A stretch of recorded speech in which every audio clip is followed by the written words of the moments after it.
Thank you, Right Honourable Speaker.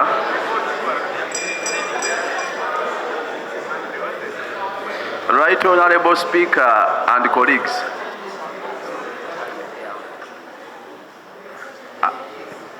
It is saddening, and I want to confirm that Kiteezi is a parish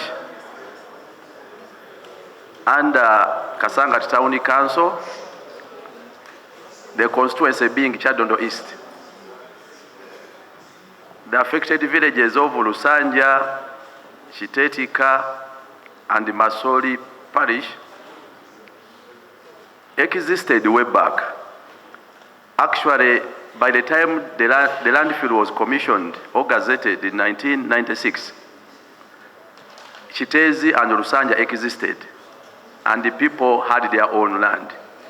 It is actually the landfill that formed the people, not the people settling near the landfill.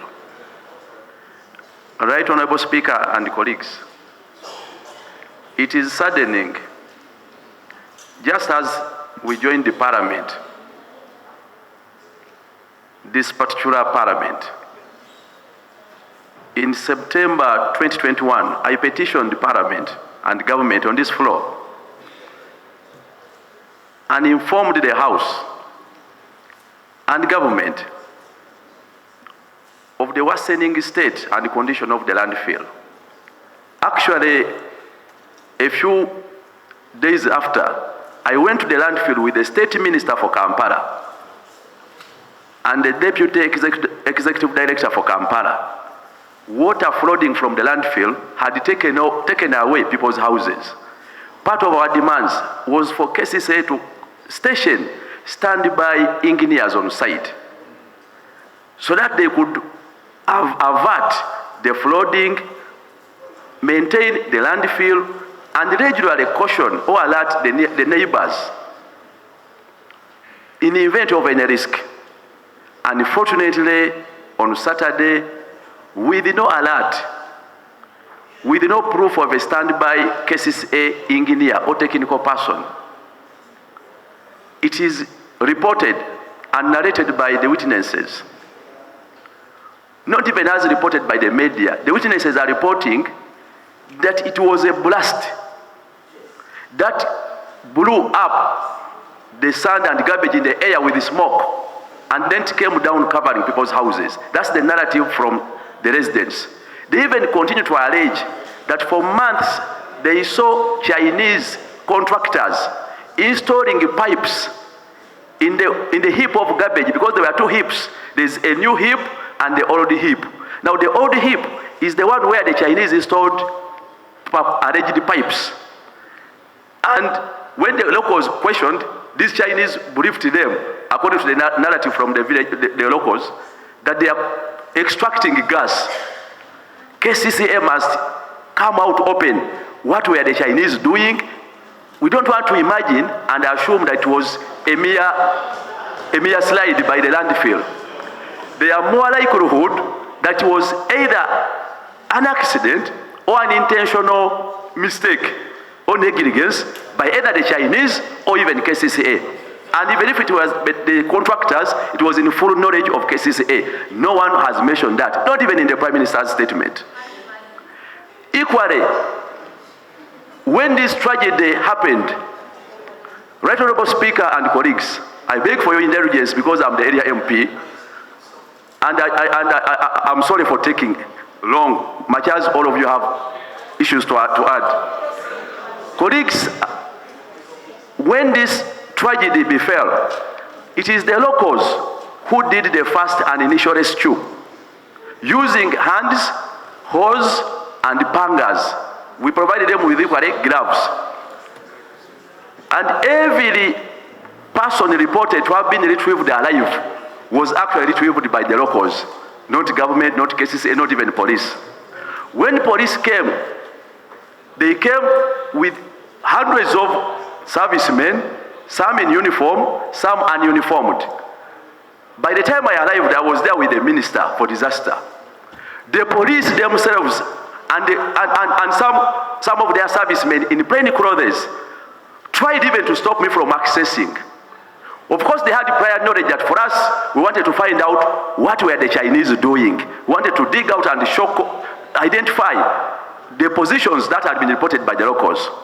As we speak now, Right Honorable Speaker and colleagues, part of the complaint we are having on ground, true, there are so many agencies on ground. And true, we have held meetings, both with the Minister, the Prime Minister, and so many other agencies. But one of the concerns that has remained a constant is that the rescue operations are only done during the day. From Saturday, it is even saddening that people had to die. They were buried beyond the garbage. Kiteezi and this government could not proceed with the rescue efforts overnight. I was there at midnight. People were still crying under the garbage. Because in the first rescue efforts, people were following up, those who were knocking up and were digging those particular spots. The police and the militants chased us away. They chased us away, and I've been telling them and the minister that allow these locals to point at their houses. Maybe when you dig there, you can save some remaining lives. It has not happened. Right Honorable Speaker and colleagues, these are also human. What we had is a purported condolence message from Mr. Museveni, alleging that these are encroachers near the landfill. These are lawful owners with land titles. Majority are owners of Milo and some Bibanja owners. It is very saddening to find your people being branded encroachers after being killed by the state. Who was in charge of the landfill? Under which law do neighbors owe a duty to protect themselves against the actions of a neighbor? Right Honorable Speaker and colleagues.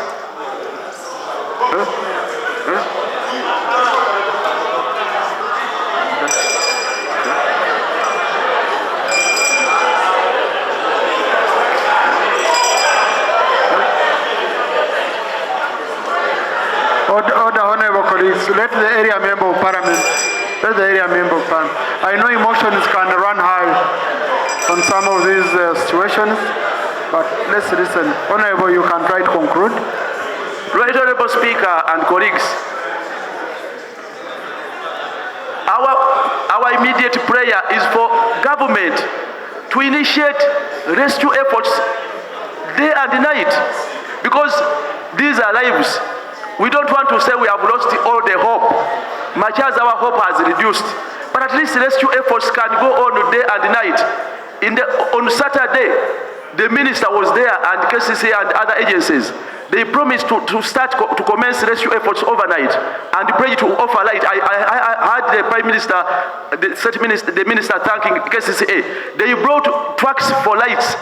When I went to the site around midnight, the generator for the lights was not working and functional, and neither was anyone standing by to even operate the machines. We are demanding that this rescue effort must be done day and night.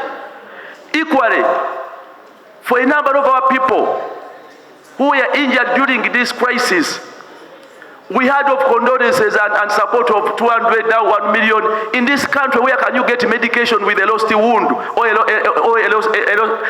can you get medication at 1 million? Let's talk about treating our people fully.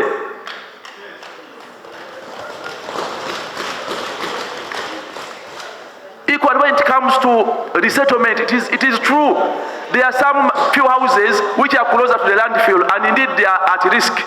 But we are saying, as we discussed the question of resettling them in a tent, our people who had their own houses and land won't be resettled in the tents for the rest of their lives. We want a comprehensive approach that will talk about how do you compensate these people, where are they going. They cannot be taken to stay in the tents forever. These are people, some with families. When it comes to equally those in the tents, the tragedy befell on Saturday. The whole of Saturday, they had promised with the Red Cross and others to put a tent. Honorable Speaker and colleagues, the tent was placed in the night. Most of the victims had to seek shelter from neighbors. I was there overnight. And even when the tent was raised, the Minister for Disaster had promised that they're going to offer beddings and other items. They were only delivered yesterday, some of them. just yesterday, and it befell on Saturday. Where is the preparedness of government? Because these are lives. And that's why the minister is mentioning a small number, because people don't see hope in going in that would be tent. They don't see any hope, because by Saturday, even when they raised the tents, there was nothing inside the tent. Even the toilet came 7 hours later, the portable toilet. And these are lives you are putting in a tent. Where is the preparedness and the urgency in rescuing and supporting these people? Right Honorable Speaker and colleagues, as I conclude,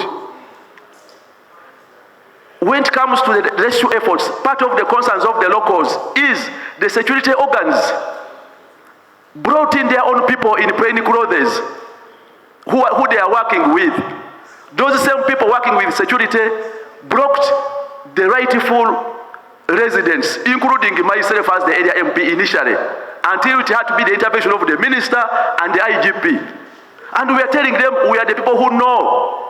Indeed, the Prime Minister was embarrassed on the ground when she inquired from one of the people working with the police, and that person could not identify the relative he's looking for. There is a possibility that there are some people who are pressed to own bodies not belonging to themselves and want to understand what is being done at the mortuary to ensure that the bodies are handed to rightful relatives.